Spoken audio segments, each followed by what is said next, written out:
Murakaza neza kuri Behind and on the Scene channel. Uyu munsi ngiye kubabwira filimi 10 zakunzwe cyane kurenza izindi muri filimi zose zigeze zibaho.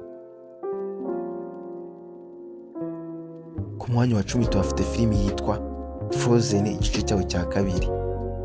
Iyi filimi yadirectinzwe n'abadirector babiri, Chris Barker ndetse na Jennifer Lee.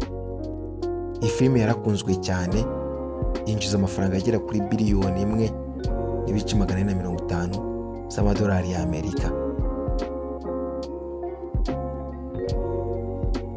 Ku mwanya wa 9 tuhafite filimi yitwa Fast and Furious igice cyayo cya karindwi. Iyi filimi yadirectinzwe n'umugabo witwa James Wan. Ivuga ku bintu bitabaho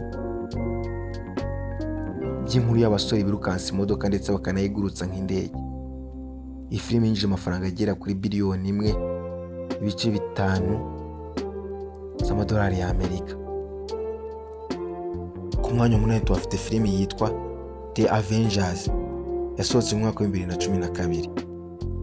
Iyi filimi yadirectinzwe n'umugabo witwa Joss Whedon. Yinjiza amafaranga agera kuri biliyoni 1.519 z'amadolari y'Amerika.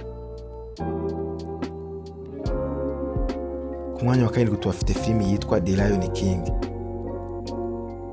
Iyi ni filimi yasohotse mu mwaka wa 2019. Ni inkuru y'intare aho batwereka ubuzima intare yitwa Simba yanyuzemo kuva ikiri umwana kugeza ibaye umwami.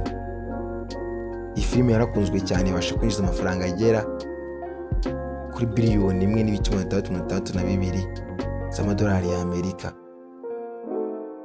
Ku mwanya wa 6 tuhafite filimi yitwa The Jurassic World. Iyi filimi yasohotse mu mwaka wa 2015. Yarakunzwe cyane, yinjiza amafaranga agera kuri biliyoni 1.371 z'amadolari y'Amerika. Ku mwanya wa 5 tuhafite filimi yitwa Avengers The Infinity War. Yasohotse mu mwaka wa 2018. Yadirectinzwe n'abadirector babiri aribo Anthony ndetse na Joe Russo. Iyi filimi yinjije amafaranga agera kuri biliyoni 2.48 z'amadolari y'Amerika. Ku mwanya wa 4 tuhafite filimi yitwa The Star Wars Force Awakens. Yasohotse mu mwaka wa 2015.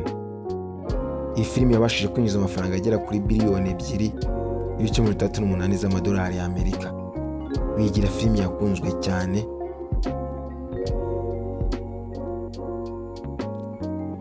Filimi yitwa Titanic yasohotse mu mwaka wa 1997, ikadirectingwa n'umugabo witwa James Cameron. Iri ku mwanya wa 3. Iyi filimi yabashije kwinjiza amafaranga agera kuri biliyoni 2.195 z'amadolari y'Amerika. Ku mwanya wa 2 tuhafite filimi yitwa Avengers The Endgame. Iyi filimi yasohotse mu mwaka wa 2019. Iyi filimi yarakunzwe cyane ndetse yadirectinzwe n'abagabo babiri aribo Anthony ndetse na Joe Russo. Iyi filimi yinjije amafaranga agera kuri biliyoni 2.798 z'amadolari y'Amerika. Mbere yuko tuvuga filimi iri ku mwanya wa mbere, banza nawe wicara utekereze iyo filimi ari iyihe, maze rube ko duhuza. Filimi iri ku mwanya wa mbere nta yindi, ni filimi yadirectinzwe n'umugabo witwa James Cameron yitwa The Avatar. Iyi filimi yabashije kwinjiza biliyoni 2.923 z'amadolari y'Amerika. Bigira filimi ya mbere yarebwe cyane kurenza izindi zose ku isi. Ndabashimiye mwese mwabashije gukurikira Behind and on the Scene channel kuri uyu munsi. Ndabashishikariza gukora subscribe.